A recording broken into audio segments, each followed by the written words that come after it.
Unity Matters.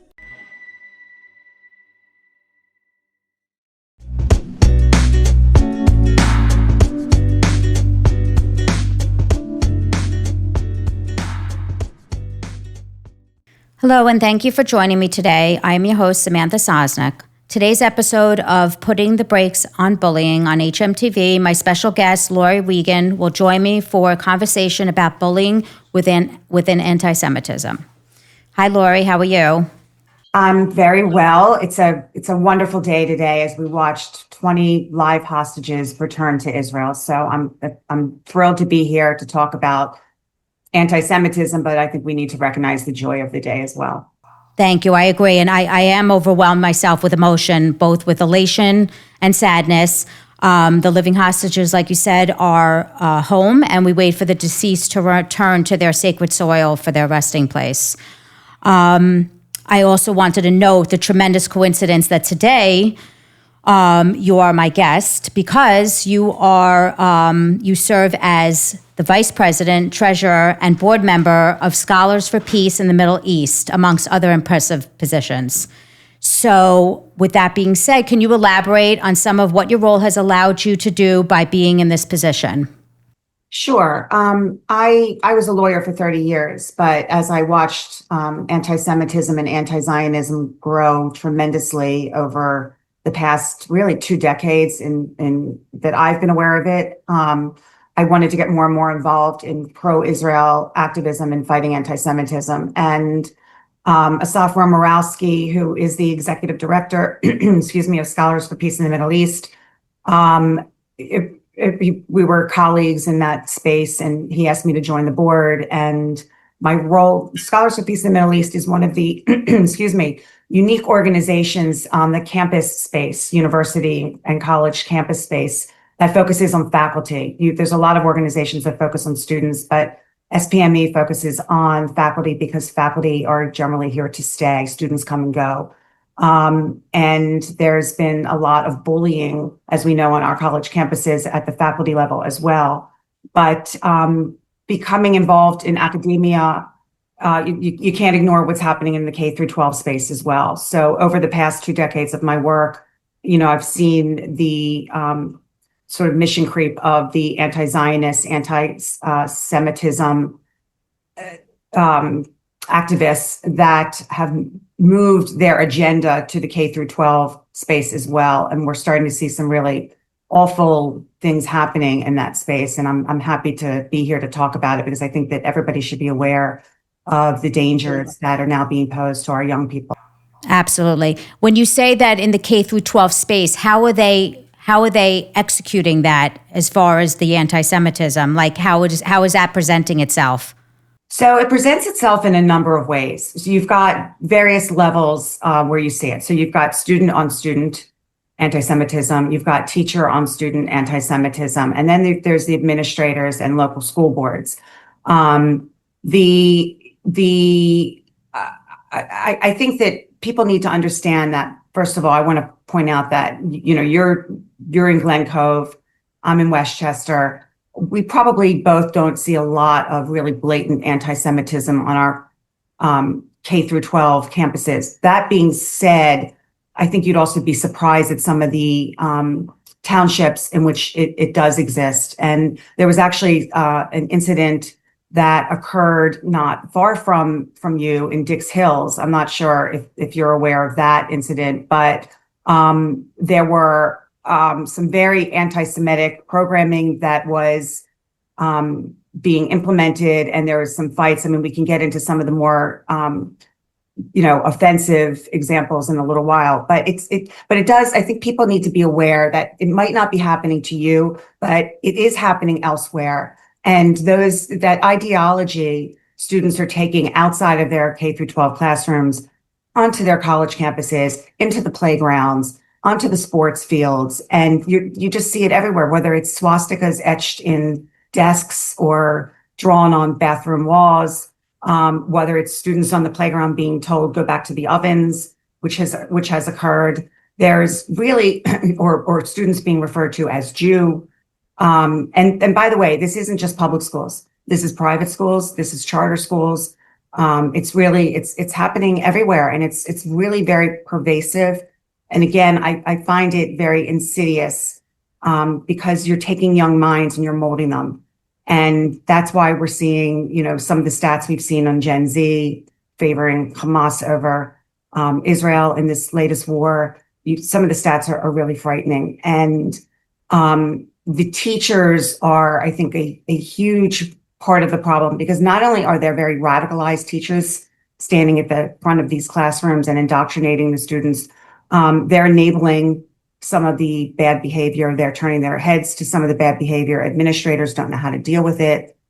So it's very problematic on a number of levels. And I do think that parents need to get very involved in what their kids are learning. Yes. It's interesting, if I may interject. We had a situation a few years back in the district that I am in Merrick, where a teacher asked on the first day of school, "How many of you are Jewish?" And the children, being in middle school, raised their hands. Some of them did not, but most of them did, that were Jewish. And then you saw how it unfolded with the grading, with their projects, with their papers. And what the district did at the time was, if I remember correctly, they placed another staff member in the classroom to watch her, okay?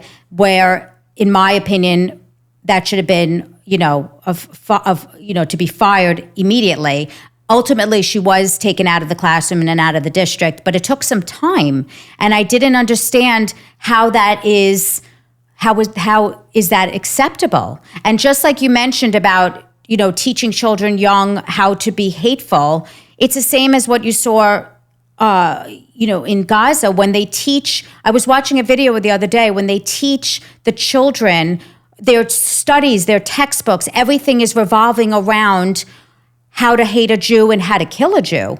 And it's amazing how when you start so early, like we're all infants at one point, and then you take these young children and you brainwash them, and that's all they know is how to hate and how to be destructive, like as we saw on October 7th.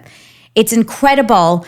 That also falls into the place of, when you just have an everyday bullying situation, they are not taught properly how to be accepting. That's universal, in my opinion, how that goes across the board with hate. You know what I'm saying? Well, first of all, students today are being taught what to think, not how to think. Correct. And diversity of opinions, as much as you hear from the left, diversity, diversity, diversity, they actually don't want diversity of opinions. They only care about diversity of skin color, for instance. But, Jewish students are very intimidated. They're scared to speak up in their classrooms. I mean, I could read you some quotes from students that you just want to cry. And, these are not healthy learning environments. It's one thing, to be bullied by another student, to be bullied by a teacher. What does a young person do with that? So this is multi-level. It's actually bullying by teachers who intimidate Jewish students. And then it's also the indoctrination and the lies that are being shared through the curriculum. And I can give you a really good personal example. I mean, I've got some great examples that are just over the top, but personally, my son, when he was in 8th grade in a private school, in the master's school in Dobbs Ferry here in Westchester, he had a Mr. Friedman was his teacher, and he wrote his end of the year paper. It was a whole big paper and presentation, and it was on the Israeli-Palestinian conflict. Now, my son is now 27. So we're going back quite a while to when he was in 8th grade. This is, predates obviously this war, certainly. But I think there's a certain awareness among the Jewish people since 10/7 of how pervasive anti-Semitism is. So I'm glad I'm giving you an example that goes back further.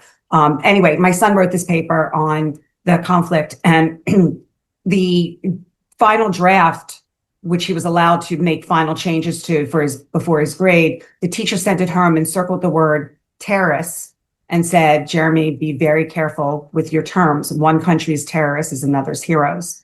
So that night, Jeremy and I spent a long time cutting out pictures, printing and cutting out pictures and making a giant poster board for his presentation the next day of Palestinian terrorists. And we took pictures from the internet of the young Palestinian children with their fake bomb vests and their fake Uzis, or maybe real Uzis, and put them on one side, and then Jewish heroes on the other side, and put 100 dead babies and young children over the course of the prior, 10 years that have been killed. I don't know how many parents are paying attention to that. That's a very subtle distinction that makes the child rethink their terminology. But a parent might not really understand how significant it is when a teacher says to a student, one country's terrorists is another's heroes. Be very careful what words you use.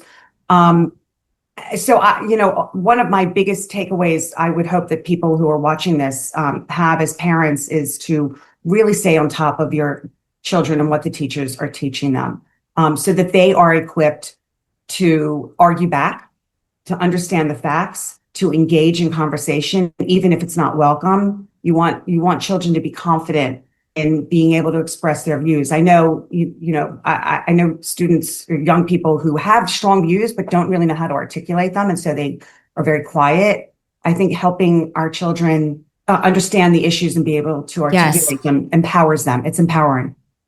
Well, I think we were taught, we're taught as young adults, and mostly I should say young children, that you're supposed to respect your elders and you respect teachers. And unfortunately, they, like you said earlier, they don't know what to do with that when they're in that position. They're not really equipped to speak up for themselves, especially in elementary school.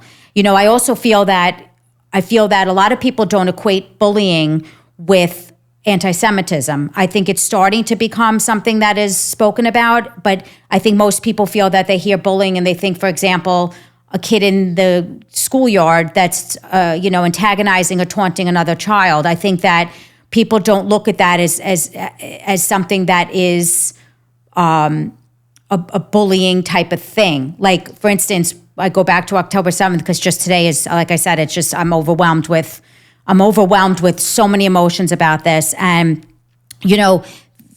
that's the exact definition of a bully. They had to be submissive to the terrorist in order to possibly stay alive. And some of them didn't even have that opportunity to be submissive. They just killed them right on the spot, and all the other atrocities that we have seen that happened that day. But and that was obviously something that was on a whole nother level. But what do you suggest as far as getting back to the school besides the parents? Like, I feel that there should be stronger consequences to that. And I think that people are masking the anti-Semitic teachers or anti-Semitic, children as like not something they're going to be able to contend with. You agree? Well, I want to take a step back before we talk about what we can do, what can be done. I mean, I think we've got to understand where it's coming from, and why it exists before we can decide what we can do about it. So I'm going to give you a couple examples. And people, again, are focused on public schools, and I could give you untold number of examples from public schools across the country. But this is, I think, a shocker regarding private schools. At the National Association of Independent Schools annual People of Color Conference, which was held last December, and this is every private school that you and I have ever heard of, from Dalton to Hackley, around the corner from me, where my one of my sons went, Rye Country Day, Riverdale Country Day. Every major private school is part of the National Association of Independent Schools. And they held this conference in December, accusing Israel of ethnic cleansing and genocide, and downplaying the October 7th Hamas attacks that killed 1,200 Israeli civilians, as we know.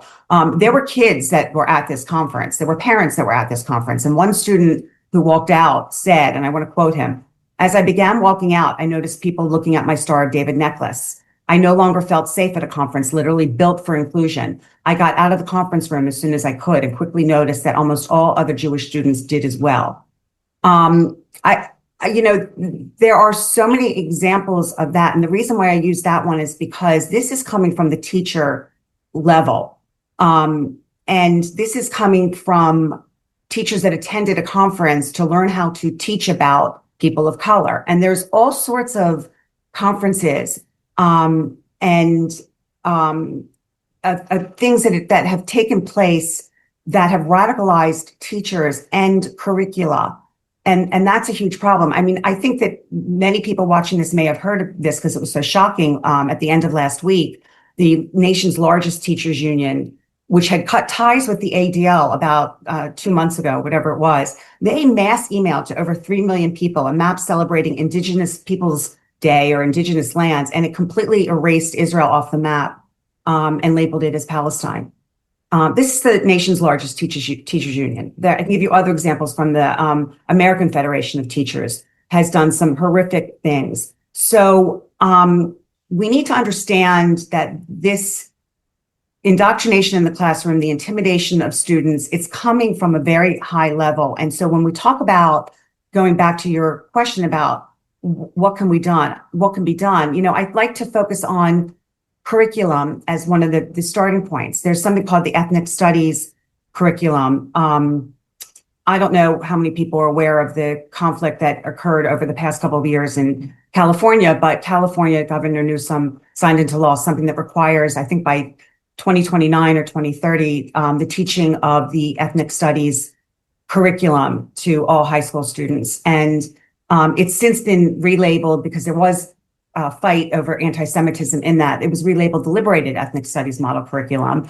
And it still has very problematic anti-Semitic language in the English history and art lessons, characterizing Zionism as a settler colonialist movement. And you hear this a lot, the language that is being used, the DEI programs, occupier versus, Israel is an occupier of land that it has no right to. It's an oppressor, and the Palestinians are the poor oppressed people.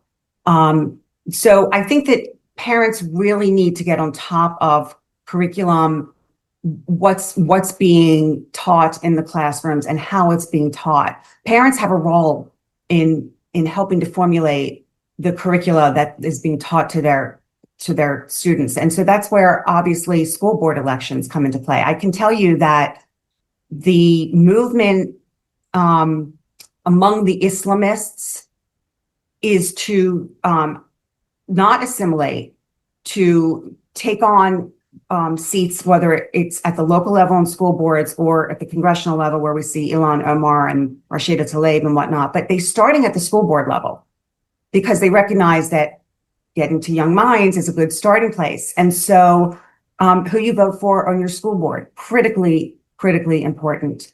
I think that rabbis can play a significant role in joining the community as a whole in fighting, what's being taught to our students and actually getting involved in bullying. If I had a student who was bullied, I would be sure to report it to my rabbi and get him involved in local community matters. Absolutely. There's a lot of, so those are the initial things that I think that everybody needs to be aware of. If a student has been bullied, there's many things that can be done. On the national level, Trump has done just an unbelievable job, as I think we all would agree, in addressing anti-Semitism on college campuses. He has threatened federal funding of campuses, of public schools that don't address their DEI programs, which are discriminatory, inherently discriminatory against white people, against Jews who are considered white people, against Jews who are considered oppressors. So if there is an incident, it should be reported to the Department of Education's Office of Civil Rights, which is doing a tremendous job of addressing citizens' concerns over discrimination and violations of civil rights.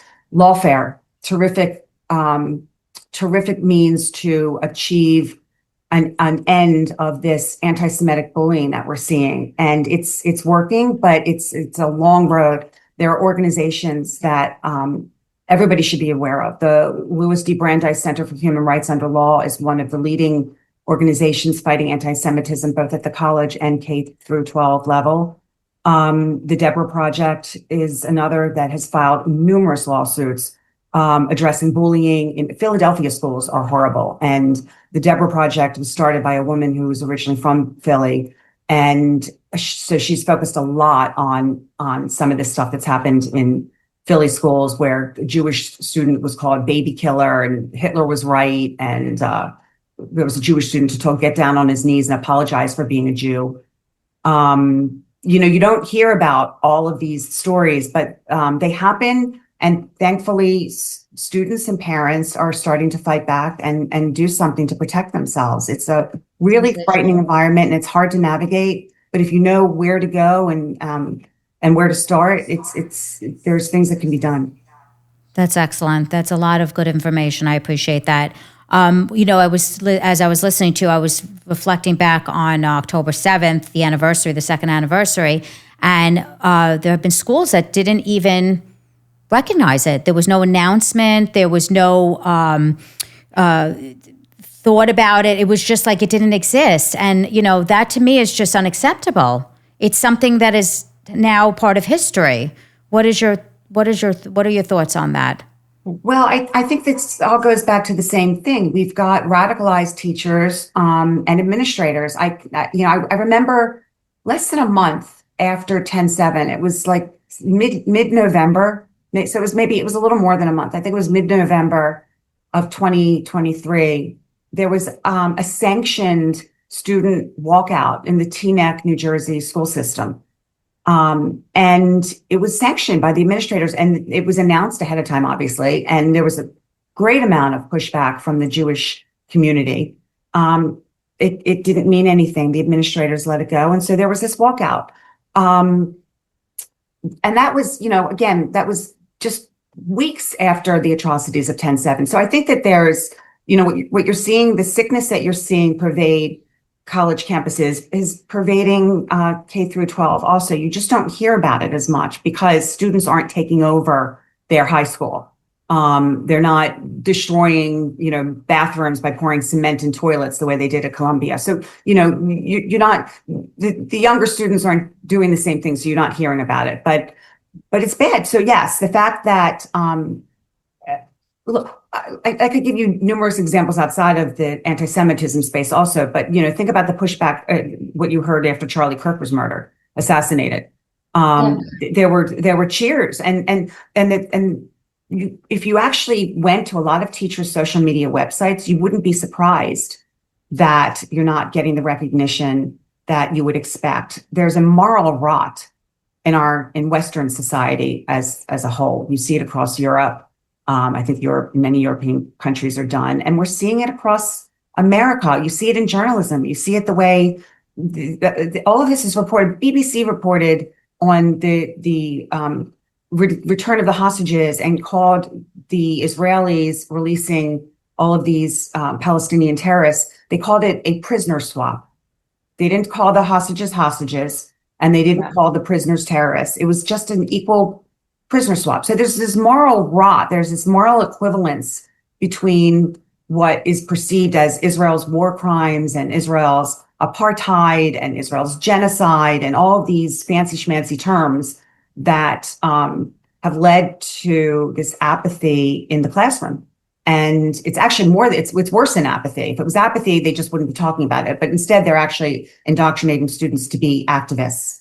And they're trying to turn students into anti-Israel. Well, when you mentioned the activists, it's interesting because I was just thinking, where I'm sure many people have been thinking, the activists that have been calling for ceasefire now have it, and you don't see anybody anywhere. No one's discussing anything. No one's applauding. No, there's no jubilation over the fact that there is a ceasefire. It just goes to show you the inauthentic motives that these people have. It's mind-blowing to me. Mind-blowing. Again, it goes to the moral rot of the West. And, when you talk about that, that's not such an easy thing to repair. But you got to start. And the starting place is, again, DEI. It's one of the most insidious, horrific ideologies that is being fed to our children. The 1619 Project, I'm not sure if you're familiar with that. The New York Times published in their New York Times Magazine a couple of years ago, a radical person came up with the 1619 Project, claiming that America was founded not in 1776, but it was founded by a bunch of old white men who wanted slaves in 1619. And it was all about white people having black slaves. And that's what America was founded on. And that curriculum actually has gone national. It started in the New York Times magazine section, and it's now part of many schools, public schools, private schools, curriculum across the country. So if you're not teaching the truth, then how are you supposed to have any kind of moral basis for understanding history and how what's happening today is a reflection on what's happened in the past and what can happen again? And history is one of the most important things I think that students need to learn. It's the history and civics, and they're not being taught. Agreed. Well, Lauri, I really appreciate you being on the podcast with me. I appreciate you sharing all these great insights. And thank you for your time. It's very insightful, and especially on today. Again, today is just an amazing day. Both, we'll have to wrangle with the emotions we're having, but it's definitely a good day for sure. And I appreciate, again, you being with me. And please tune in to this episode of Putting the Brakes on Bullying. And I thank you very much.